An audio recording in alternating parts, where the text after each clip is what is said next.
Isang magandang umaga po sa inyong lahat. Latest weather update po muli tayo ngayong araw nga po ng Lunes, August 28, 2023. So muli po namataan ito nga pong super type po na Goring na ating binabantayan na may layo pong 95 kilometers east of Kasiguran, Aurora, at ang hangin po niya ngayon ay pumapalo na po sa 230 kilometers per hour.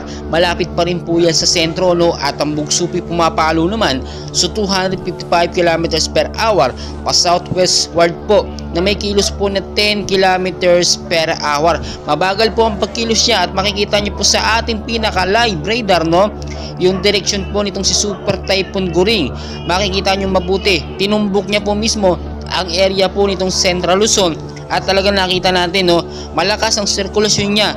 Super typhoon na Goring na po siya ngayon at tinatahak niya nga po itong bandang Central Luzon. Sa ngayon po, no, ay nakikita natin meron pa nga pong isang binabantayan pa na active low pressure area sa labas po ng Philippine Area of Responsibility, pero palayo naman po ang direksyon at wala pong direktang tama sa ating bansa.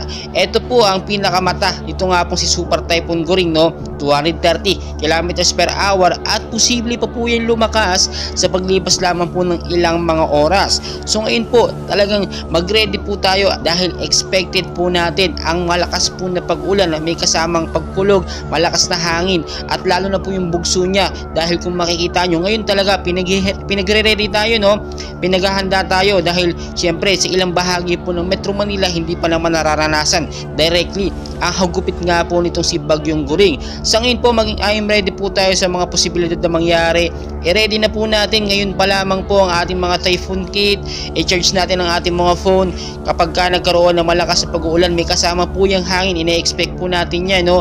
Yung mabababang lugar po, mag-ingat po kayo sa pagbanta nga po ng pagbaha kapag ka nagkaroon po ng patuloy na pag-uulan.